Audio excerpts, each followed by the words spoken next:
আসসালামু আলাইকুম সুপ্রিয় শিক্ষার্থী, আমরা আজকে রসায়ন ষষ্ঠ অধ্যায় মোলের ধারণা এবং রাসায়নিক গণনা সম্পর্কে আলোচনা করব। তো যাই হোক, এখান থেকে আমরা যে টপিকটা চুজ করলাম সেটা হলো মোল। প্রথমে চুজ করলাম আমরা মোল।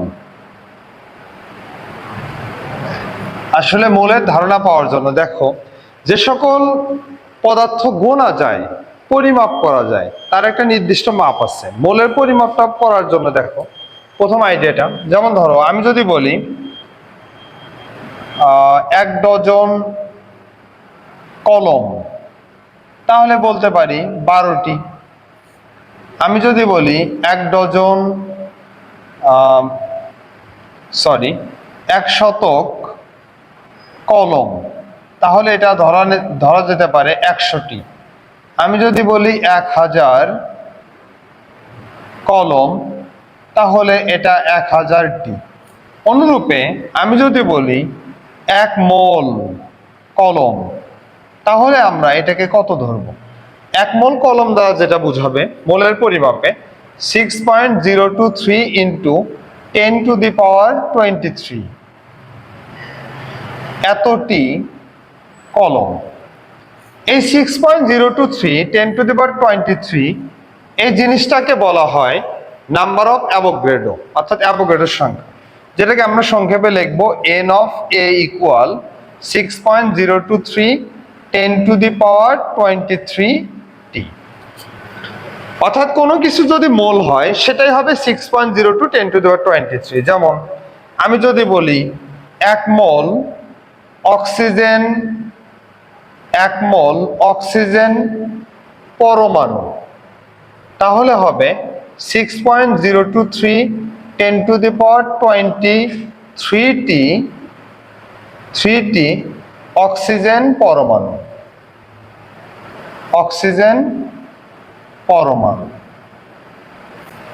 আবার আমি যদি বলি 1 মোল অক্সিজেন অণু, তাহলে সেটাও 6.02 10⁻23 অক্সিজেন অণু হবে। আমি যদি বলি 1 মোল অক্সিজেন আয়ন,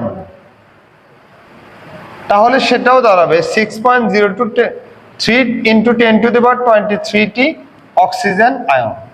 অর্থাৎ কোনো পদার্থের মধ্যে যদি 6.02 10⁻23 সংখ্যক 6.023 ইন্টু 10⁻23 সংখ্যক পরমাণু, অণু অথবা আয়ন বিদ্যমান থাকে, তাহলে সেটাকেই বলা হয় মোল। মোলের এটা প্রাথমিক একটা ধারণা। এছাড়াও আরো কি কি ধারণা আমরা মোল থেকে পেতে পারি, সেটা হলো মোলের ধারণার জন্য আমরা কি কি পেতে পারি।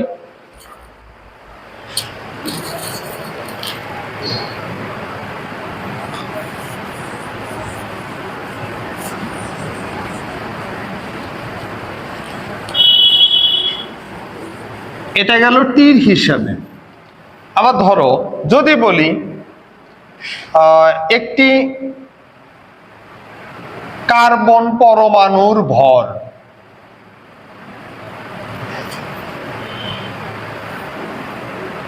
তথা যদি বলি কার্বন এর পারমাণবিক ভর,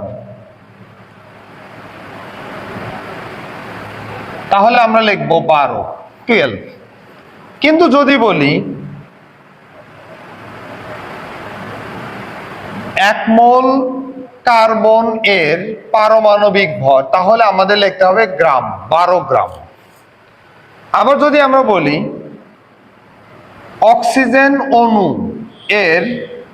অক্সিজেন এর আণবিক ভর,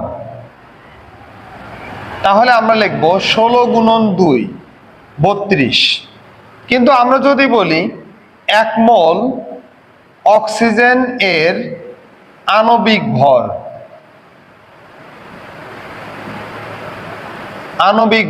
তাহলে আমরা লিখবো 32 গ্রাম। অর্থাৎ কোনো কিছুকে যদি আমরা মোলে প্রকাশ করি, তাহলে তার যে পারমাণবিক ভর এবং আণবিক ভর থাকবে, তার সাথে একটা গ্রাম সার্টিফিকেট দিতে হবে, অর্থাৎ তার এককটা হবে গ্রাম। আচ্ছা, পারমাণবিক ভর এবং আণবিক ভর আমরা কখন লিখব? যদি কোনো একটা সিঙ্গেল অস্তিত্ব থাকে, পরমাণুর ভর, পরমাণু একক অস্তিত্ব বোঝায়, তাহলে সেটা পরমাণু। আর একের অধিক যদি থাকে তাহলে সেটা হলো অণু।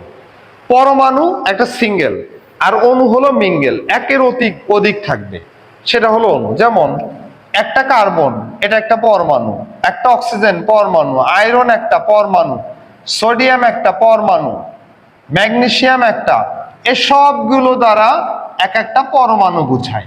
আর অণু কাকে বোঝায়? যেমন দুইটা কার্বন, যেমন অক্সিজেন দুইটা আছে O2, এটা একটা অণু। তারপরে নাইট্রোজেন দুইটা আছে, এটা একটা অণু। হাইড্রোজেন ক্লোরাইড, এটা একটা অণু। সালফিউরিক অ্যাসিড, এটা একটা অণু। এগুলো দ্বারা অণু বোঝায়। আচ্ছা, এবার আমরা মোলের হিসাবে আমরা সংখ্যা দিয়ে বুঝলাম, গ্রাম দিয়ে বুঝলাম। এবার আমরা এই হিসাবটা প্রমাণ অবস্থায় আয়তন দিয়ে একটু বোঝার চেষ্টা করব।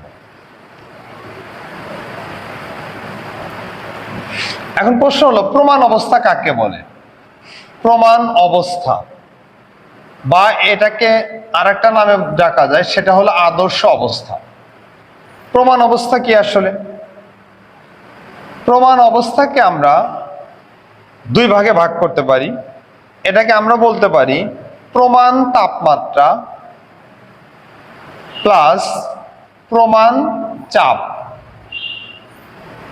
অথবা আমরা আদর্শ অবস্থাকে দুই ভাগে ভাগ করতে পারি। একটা হলো আদর্শ তাপমাত্রা প্লাস আদর্শ চাপ। এই প্রমাণ তাপমাত্রা বা আদর্শ তাপমাত্রা, এটা দ্বারা আমরা যে মানটা মিন করবে সেটা হলো 0 ডিগ্রি সেলসিয়াস, প্লাস প্রমাণ চাপ বা আদর্শ চাপ বলতে যেটা মিন করবে সেটা হলো 1 অ্যাটমসফিয়ার। এখন আমাদের যেটা মনে রাখতে হবে সেটা হলো 0 ডিগ্রি সেলসিয়াস তাপমাত্রা এবং 1 অ্যাটমসফিয়ার চাপে যে কোনো গ্যাসের মোলার আয়তন 22.4 লিটার। অর্থাৎ কি দাঁড়ালো? আমরা যদি বলি প্রমাণ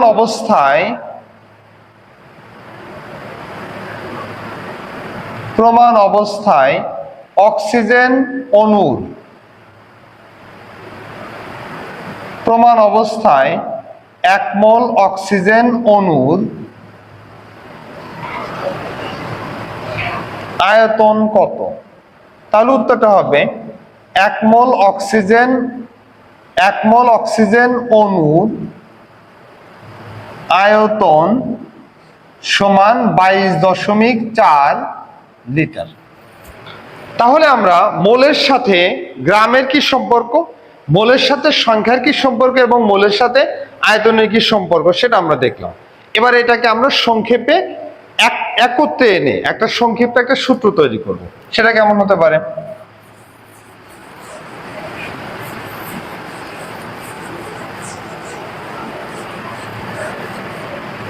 যেমন আমরা বলতে পারি 1 মোল পানি, এটার দ্বারা আমরা অ্যাভোগাড্রো নাম্বার অনুযায়ী মোল কথাটা উঠে গেলে আমরা লিখতে পারি 6.023 10⁻23 টি।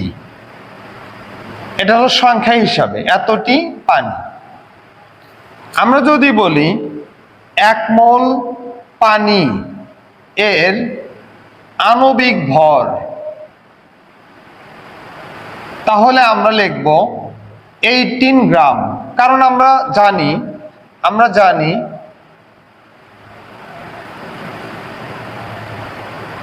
পানি এর আণবিক ভর হাইড্রোজেন 1 গুণন 2টা আছে, অক্সিজেন 16, মোট কত? 18। যেহেতু আমরা মোলে হিসাব করছি, সার্টিফিকেট পাবে গ্রাম। এরপর যদি বলি 1 মোল পানি প্রমাণ অবস্থায় আয়তন, তাহলে আমরা বলবো 22.4 লিটার। এবার এই পূর্ণ সিস্টেমটাকে আমরা সূত্রে রূপ দেব, তার আগে আমাদের কিছু সিম্বল জানতে হবে। সেটা কেমন? সেটা হলো, আমরা যদি বলি অনুসংখ্যা, আমরা এখন থেকে অনুসংখ্যা এই অংশটাকে প্রকাশ করব বড় হাতের এন দ্বারা। অনুসংখ্যা বোঝাতে এন দ্বারা বুঝাবো। যদি বলি মোল সংখ্যা, যদি বলি মোল সংখ্যা, এটাকে ছোট হাতের এন দ্বারা প্রকাশ করা হবে। আচ্ছা, এরপরে যদি বলি গ্রাম এককে ভর, তাহলে এটাকে আমরা প্রকাশ করব ডাব্লিউ দ্বারা।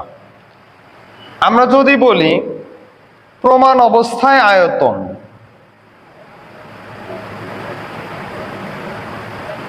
আয়তন চাইলে আমরা ভি দ্বারা প্রকাশ করব। আর আমাদের যেটা দরকার সেটা হলো আণবিক ভর, এটা হলো এম দ্বারা প্রকাশ করব। অর্থাৎ আমাদের মোলের ধারণায় মোল বের করতে অনুসংখ্যা দ্বারা বড় হাতের এন, মোল সংখ্যা লাগলে আমরা ছোট হাতের এন নেব, গ্রাম এককে ভর হলে ডাব্লিউ, প্রমাণ অবস্থায় আয়তন হলে বড় হাতের ভি, আণবিক ভর হলে বড় হাতের এম। তো যাই হোক, এবার আমরা একটা সূত্র তৈরি করতে চাই, এর সম্পূর্ণ জিনিসটা একটা সম্পর্ক দেখতে চাই। কিরকম? আমরা কিন্তু এই তিনটা জিনিসকে একটা সূত্রে গাঁথতে পারি। কিরকম?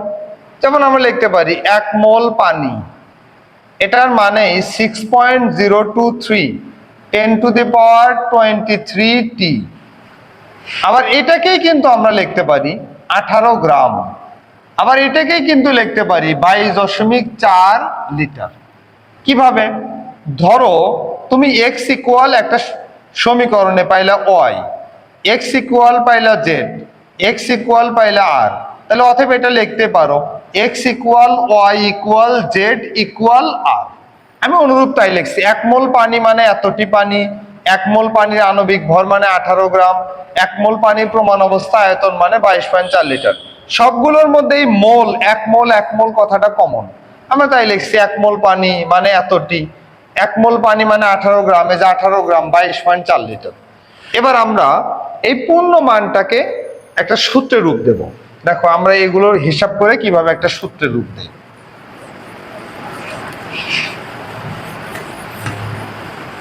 সূত্র তৈরি করা আমরা শিখি, কিভাবে সূত্র তৈরি করব।